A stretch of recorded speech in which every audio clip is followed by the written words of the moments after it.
2차 세계대전이 끝나고 고아들이 많이 생겼습니다.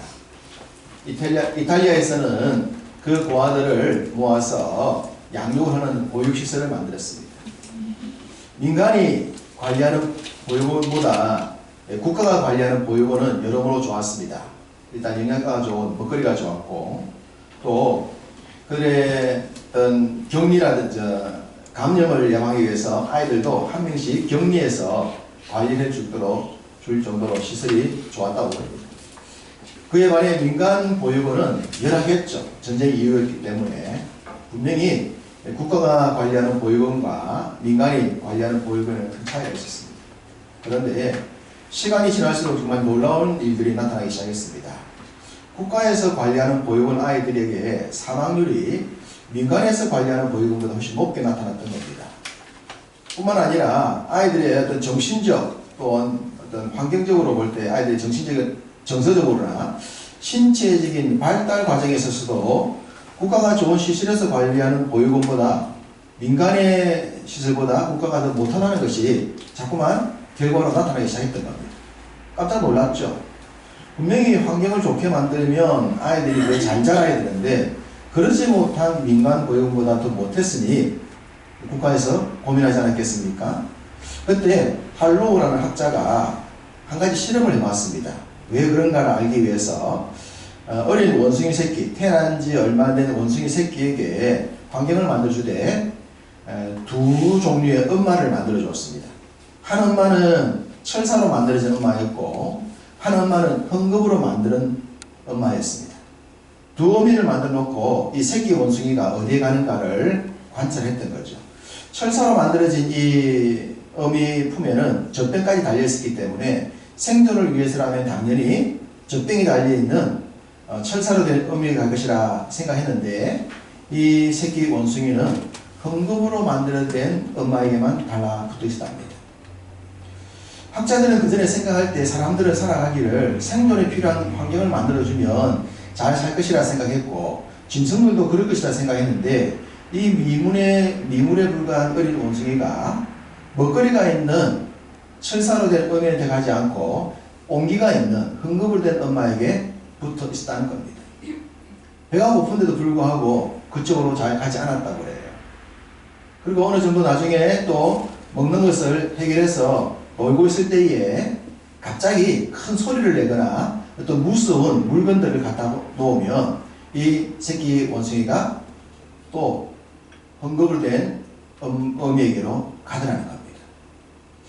이 실험을 하기 전까지만 하더라도 그 당시까지 학자들은 생각하기를 사람이 살아감에 있어서 가장 필요한 것은 먹는 문제다. 생존을 위해서는 먹는 게 중요하다.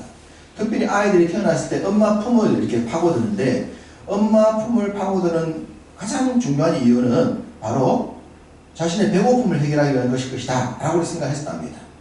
그런데 이 실험을 하고 이탈리아에 있는 보육원을 통해서 알게 된 것은 사람은 어떤 먹는 문제가 급선무가 아니라 자신을 안아줄 수 있고 품어줄 수 있는 이 접촉, 애정이 담겨있는 접촉이 훨씬 더 중요하다라고 하는 것을 알게 된 겁니다. 국가보육시설에서 환경은 좋게 만들었지만 그 아이들 향한 접촉이나 애정이 담긴 그런 모습이 민간시설에 비해서 부족했다는 거죠. 그렇기 때문에 짐승이나 사람이나 그 삶을 더 윤택하게 만들기 위해서는 주변 사람들의 그 따뜻한 눈을 가진, 따뜻한 마음을 가진 접촉과 만남, 만져줌 이런 것들이 필요하다라고 하는 것을 알게 된 것입니다. 그게 더 중요하다는 것을 실험을 통해서도 알게 된 것이죠. 배부른 돼지보다 배고픈 소크라테스라는 말이 있습니다. 무엇을 의미합니까? 단지 배만 부르다고 환경만 좋다고 해서 사람이 만족하지 않는다는 겁니다. 배가 고픈 소크라테스, 고민하고 염려하고 어떤 것에 있어서 생각하는 그런 존재가 인간의 참모습이라고 하는 겁니다. 배만 부른 돼지처럼 환경을 좋게 한다고 해서 그 삶이 바를 수가 없다는 거죠. 하나님은 인생을 만들 때 육적인 존재로 만들지 아니하시고 영적인 존재로 만들었습니다. 육적으로 아무리 채워준다 하더라도 영적으로 채워지지 아니하면 그 인생 자체가 허무하게 되고, 채워지지 않는 빈곤성으로 인하여서 결국은 허망한 삶을 살게 된다고 하는 것을 하나님이 창조 때부터 우리에게 알려주신 거예요. 그러므로 우리의 삶에 있어서 가장 중요한 것이 무엇이냐 그러면, 하나님의 형상대로 지음받은 인생들은 창조주 하나님과의 깊이 있는 관계가 중요하다는 겁니다. 여호와께 돌아가자. 하나님 앞으로 돌아가야 그 인생이 인생다울 수가 있지. 배부른 돼지처럼 환경 좋은 것들 채워준다 그래서 그 삶에서 인생이 바르게 살아갈 수 없다. 이것을 말씀하고 있는 겁니다. 하나님이 이스라엘 백성이라고 하는 나라를 선택하셔서 그들에게 하나님의 그 가르침과 은혜로 살아가면 인생이 얼마나 복됐냐라고 하는 것과 그러지 않을 때 인생이 얼마나 허망할 수 있냐라는 것을 가장 잘 보여주었어요. 이스라엘은 일종의 모델이에요. 샘플이죠. 그 한 나라를 통하여 모든 인생들이 이렇게 살아갈 수 있다라고 하는 길을 보여주신 것입니다. 하나님은 성경을 통해 우리에게 배도 부른 소크라테스의 삶도 알려주셨습니다. 그냥 배가 고픈 고민하는 소크라테스가 아니라 배도 부른 인생이 잘 되는 길을 명확하게 성경을 통해 보여주고 계십니다. 그 성경 가르침을 바르게 받고 믿고 따라가냐에 따라서 인생이 얼마나 복되냐 아니냐를 알려주는데, 오늘 말씀도 그럽니다. 오늘 말씀을 보시면 오늘 말씀에 두 개의 산이 등장하고 있음을 보게 됩니다. 자, 어떤 산과 어떤 산입니까? 오늘 본문에 두 종류의 산이 나오죠. 첫 번째 산은 다볼산이고 두 번째 산은 갈멜산입니다. 다볼산과 갈멜산이 등장하고 있습니다. 다볼산, 혹시 여러분 다볼산 그러면 성경에 떠오르는 인물이 혹시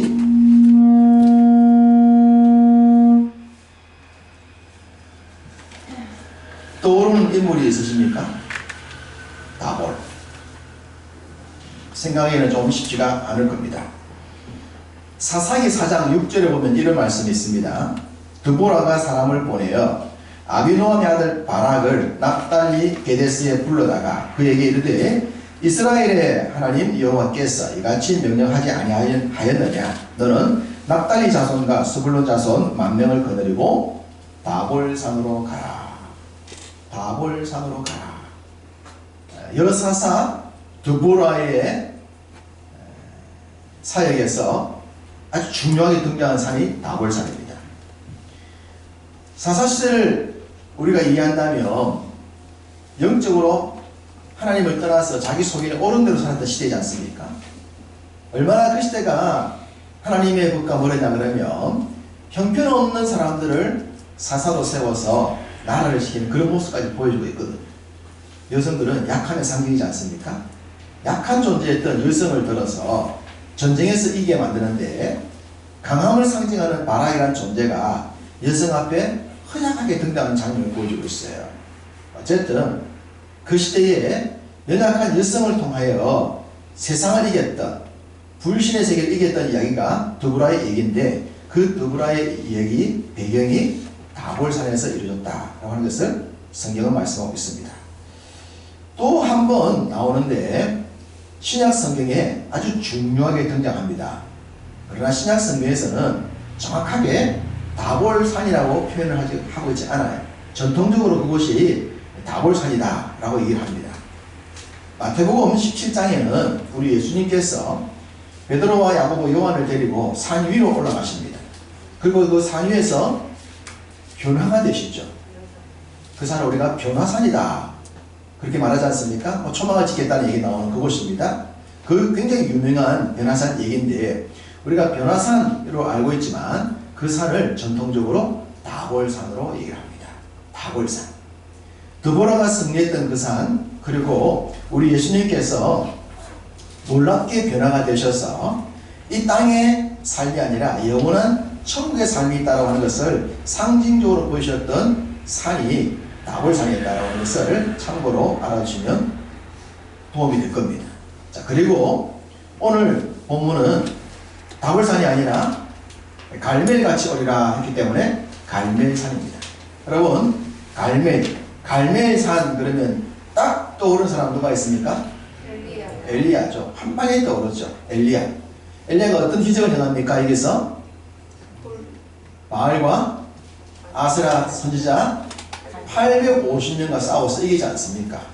멋진 승리의 장소죠. 그래서 이 갈멜산은 승리의 장소고 또 엘리야와 밀접한 관계가 있고 성경에 나오는 많은 얘기 가운데 굉장히 유명한 얘기고 구약을 대표하는 선자의 대표가 또 엘리야니까 이 엘리야를 등장시킨 곳이 또 갈멜산이니까 뭐 어떤 면에 있어서 갈멜은 굉장히 유명한 곳입니다. 그리고 이스라엘을 탐방하는 이 순례객들, 특별히 우리 한국 사람들이 이스라엘을 탐방할 때는 이 갈멜산을 꼭 가고 싶어 합니다. 왜냐하면 성경이 너무 강력하게 등장하고 있기 때문에 그 장소에 가서 그 엘리야가 그 당시 850명과 싸워 이겼던 그 영적인 감을 느끼고 싶어 하고 그 산에서 이스라엘 지경을 보고 싶어 하죠. 하나님의 은혜로 저도 이곳을 방문했을 때 주일이었습니다. 주일날 이곳을 방문했고 거기 수도원이 있는데 그 수도원에서 함께 주일 예배를 드렸어요. 굉장한 은혜와 감격이 있었던 기억납니다. 엘리야의 그 느낌을 받으면서 바알과 아세라 선지자를 이겼을 그 장소에서 예배를 드렸던 그 감동은 굉장히 남다른 것으로 지금도 가슴속에 남아 있습니다.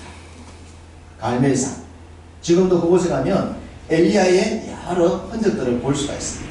엘리야가 아주 강력한 모습으로 적들을 대적하고 이기는 장면들을 만들어 놓았고 그 공원 자체를 조금만 걸어 다니더라도 영적으로 얼마나 충만해지는가 하는 것들을 느낄 수가 있습니다.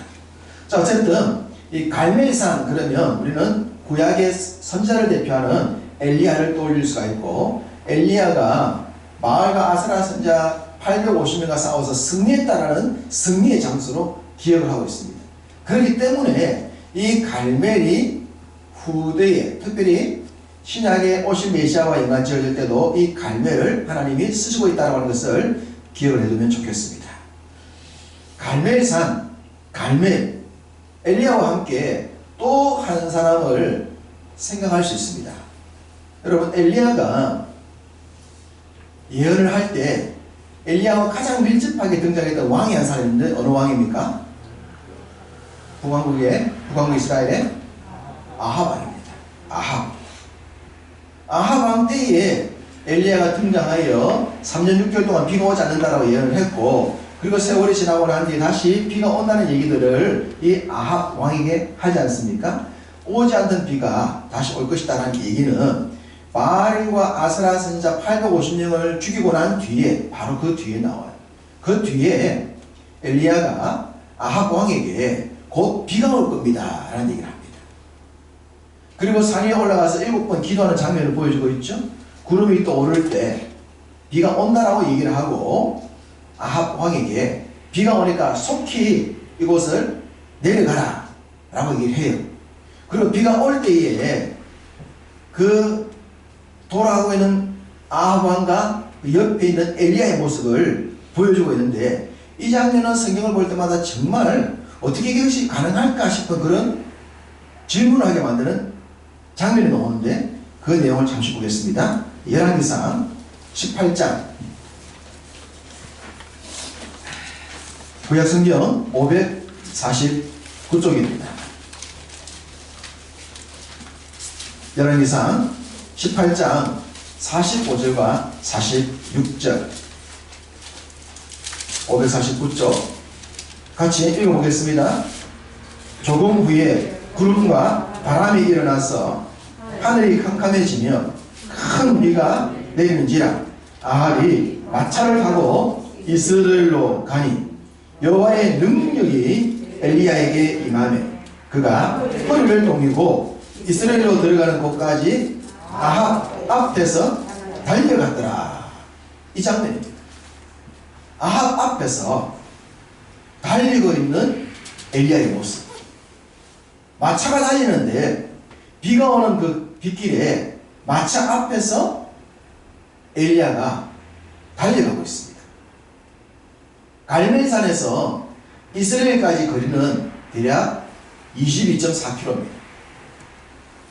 20km가 넘는 거리를 마차 앞에서 엘리야가 달려갔다. 저는 성경을 보면서 이 장면이 너무 신기했었어요. 그래서 갈멜산을 가게 되면 엘리야가 달려갔을 만한 모습을 보기 위해서 궁금한 모습으로 그곳을 면밀히 살펴보겠다고 생각했었습니다. 전망대가 있는데 전망대 올라가면 주변을 볼 수가 있거든요. 엘리야가 어느 길로 달렸을까? 비가 오는데 마차 앞에서 20여 킬로를 달려갈 수 있었던 엘리야. 어떻게 가능했을까? 하나님이 엘리야에게 바알과 아세라 선지자 850명을 이기게 만든 것과 함께 아합 앞에서 능력으로 달릴 수 있는 모습까지 보여주시면서 하나님의 능력이 얼마나 놀라운 것인가, 하나님의 사람이 얼마나 귀한 사역을 할 수 있는가, 이것을 보여준 것입니다. 오늘 본문도 나와 있지만, 방금 읽으셨던 열왕기하에 나와 있지만, 엘리야가 아합 왕 앞에서 이 20km가 넘는 길을 달릴 수 있는 이유가 뭡니까? 뭐라고 말합니까? 여호와의 능력이 엘리야에게 임했기 때문이다. 엘리야가 다른 방식을 잘하는 사람이 아니라 여호와의 능력이 임했기 때문에 그 먼 거리를 마차 앞에서까지 달릴 수가 있다는 겁니다. 이게 엘리야의 사역이지 않습니까? 이게 믿음의 사람들의 사역이지 않습니까? 우리는 성경을 보게 되면 하나님의 능력이 임하는 장면을 보게 됩니다. 여러 종목을 보일 수 있는데 삼손을 생각해 보십시다. 삼손에게 여호와의 영이 임하자 나귀 특표 하나로 1000명의 블레셋 군사들을 이기는 장면을 보여줍니다. 적들은 무기를 가지고 있는데 삼손의 손에는 나귀 특표밖에 없었습니다. 동물의 뼈다귀 하나. 그거 하나에 하나님의 능력이 임하자 1000명을 이길 수 있는 능력이 임했다 라고 하고 있는 거죠. 모세가 시내산에 하나님의 계명을 받기 올라갔는데 성령께서 모세에게 함께 하지 않습니까? 그러자 모세가 40일을 금식하면서 하나님의 계명을 받게 됩니다. 내려오다가 10계명을 깨뜨리게 되죠. 계명을 우상 숭배하는 백성들을 보고. 그리고 또 오르지 않습니까? 또 40일을 금식해요. 금식기도 해보시면 아시겠지만 쉽지가 않지 않습니까? 3일을 하기도 쉽지가 않은데 40일, 그것도 2번이나 할 수 있었던 것은 하나님의 능력 때문입니다. 하나님의 능력이 더딥혀지면 우리가 할 수 있는 어떤 그 한계를 넘어서는 놀라움을 보여줄 수가 있는 것이죠. 요나가 물고기 뱃속에 들어갔는데 죽어야 함이 당연함에도 불구하고 3일 동안 살아남았습니다. 왜 그렇습니까? 하나님이 그를 살리기 위해, 쓰시기 위해 능력을 더하셨기 때문에 그 물고기 뱃속에서 죽지 않고 살아나오게 된 거예요. 우리가 그런 환경에 갇히더라도 하나님이 우리에게 능력을 더딥히시면 생존하게 되어지고 이길 줄로 믿습니다. 아멘. 이게 하나님의 능력입니다. 엘리야에게 능력이 임하자 850명의 적들과 싸워 이길 수도 있었고, 왕 앞에서 비가 오는 길을 그 26km를 달릴 수 있는 은혜까지 나타낼 수가 있다. 이것이 바로 믿음의 모습이지 않겠습니까? 자, 오늘 본문을 보십시다. 오늘 본문을 보시면 하나님께서 갈멜같이 오리라 라고 말씀하고 계신데 그 앞에 만군의 여호와라 일컫는 왕이 오실 것이다. 그분이 얘기하지 않습니까? 그분이 다볼산같이 오고 갈멜산같이 올 것이다. 오실 메시아를 말하고 있습니다. 장차 메시아가 오실 것인데, 장차 그리스도가 오실 것인데, 그분이 어떤 분인가? 그분은 다볼산같이, 그분은 갈멜산같이 온다. 많고 많은 산들 가운데서 왜 다볼산과 갈멜산을 얘기하셨습니까? 궁금하지 않습니까? 다볼산 말씀드렸죠. 연약함의 상징이었던 두보라가 그 당시 그 천년거 900대를 가지고 있는 시스라와 싸워 이기는 강력한 세상을 이길 수 있던 승리의 상징적 장소 다볼. 그리고 우리 예수님이 놀랍게 변화가 되셔서 장차 영원한 천국으로 인도하실 것을 상징적으로 보여주고 있는 다볼산, 그리고 갈멜산은 엘리야의 승리의 장소. 당시 850명의 바알과 아세라 선지자, 그리고 아하방은 한마디로 세상이라고 보시면 됩니다. 세상. 그 시대 세상이었습니다. 그 시대 세상과 싸워 이긴 겁니다. 하나님의 사람들이 하나님의 능력으로 세상과 싸워서 이기는 이야기를 다볼과 갈멜산이 보여주고 있는 겁니다. 그래서 우리 주님이 장차 오실 것인데 그분이 어떻게 오시는가? 다볼산같이, 갈멜산같이 오신다. 그 두 산이 보여줬던 승리의 모습처럼 우리 주님이 오실 것이라 말씀하고 계시고, 그 승리에서 우리도 그 오실 주님과 함께 승리하게 될 것이다, 이 얘기를 하고 계신 겁니다. 우리는 연약하지만 능력 많으신 다볼산처럼 갈멜산처럼 승리하신 그분의 주님의 능력을 얻게 되면 연약한 우리들도 우리를 가로막는 그 세상과 싸워 이길 수 있음을 명확하게 말씀하고 계신 겁니다. 한 가지를 더 말씀드리려고 합니다. 갈멜산 그러면 또 한 명을 기억할 수 있습니다. 말씀드렸듯이 엘리야가 이 갈멜산에서 승리를 했는데 그의 제자인 엘리사도 이 갈멜산에 머무르게 됩니다. 엘리야가 주의 사역으로 오며 가며 길을 갈 때 성경은 아주 존귀한 여인이라 붙인 한 여인을 보여주고 있습니다. 여인 앞에 존귀하다, 존귀한 여인이라고 했습니다. 혹시 어떤 여인이 기억나십니까? 존귀한 여인, 수넴 여인입니다. 수넴 여인. 이 수넴 여인이 엘리야를 자기 집에 모셔드리잖아요. 모셔드려서 최선의 모습으로 주의 종을 섬깁니다. 그렇게 섬기는 것도 부족해서 남편한테 얘기해가지고 방을 하나 새로 만들죠. 방을 만들어서 특별히 여기 모시게 만듭니다. 너무나 극진히 엘리사를 모시니까 엘리사가 보통 주의 종한테 이렇게 특별한 사랑을 베풀면 뭔가 이유가 있어서 그럴 것이다 생각하고, 왜 그러느냐, 나에게 왜 이렇게 잘하는지 이유를 물어보니 이 수넴 여인은 그냥이라고. 내가 주의 종을 그냥 섬기는데 뭐 이유가 있냐고, 그냥 사랑으로 섬긴다고. 그래 어떤 요구를 말하지 않았어요. 신하 밑에 있는 종 게하시에게 그래도 뭔가 이 집에 문제가 있을까 알아봐라. 그렇게 알아봤더니 이 여인에게 아이가 없는 거예요. 근데 아이를 달라고 안 했어요. 달라고 하지 않았지만 엘리사가 아이를 축복하지 않습니까? 애를 낳게 해달라고 축복했고, 믿지 않았던 여인이지만 아이가 생겼습니다. 그래서 이 아이가 얼마 뒤에 자라다가 갑자기 죽게 돼요. 기억나시죠? 아이가 죽습니다. 아이가 죽자 이 수넴 여인이 누구를 찾습니까? 엘리사를 찾잖아요. 그때 엘리사가 어디 있었습니까? 갈멜에 있었어요. 갈멜에 있는 엘리사를 직접 찾아가서 자기 집에까지 모셔옵니다. 그리고 그 아이를 살려내는 얘기를 하고 있어요. 수넴 여인의 이야기는 부활에 대한 얘기입니다. 부활의 얘기를 바로 갈멜산에 있는 엘리사를 통해서 보여주고 있는 거예요. 갈멜산, 엘리야와 엘리사를 통해서 승리와 부활까지 다 보여주고 있는 겁니다. 우리 예수님 어떤 분입니까? 승리하시는 분, 부활의 주님이시지 않습니까? 사탄의 권세를 이기고 죽음의 권세를 이기고 승리하셨고 새 생명을 주셨고 다시 오실 주님, 이것을 가장 잘 보여주고 있는 장소가 갈멜입니다. 그래서 예레미야가 바벨론에 멸망할 수밖에 없었던 이스라엘 백성들에게 희망을 주면서 장차 오실 우리 주님은 갈멜같이 올 것입니다. 승리의 주님, 부활의 주님으로 오실 것이다 라고 말씀하셨고, 그 주님이 오셨습니다. 우리는 감사하게도 부활하신 주님, 다시 오실 주님을 기대하는 삶에 태어나서 살고 있습니다. 얼마나 감사합니까? 그 주님이 우리의 주님이 되어주셨고, 그 주님 우리에게 승리를 주셨고, 그 주님 우리에게 천국을 보여주셨습니다. 여호와께로 돌아가며 여호와께로 나아가며 그 모든 복의 주인공이 되는 것 말씀하고 있지 않습니까?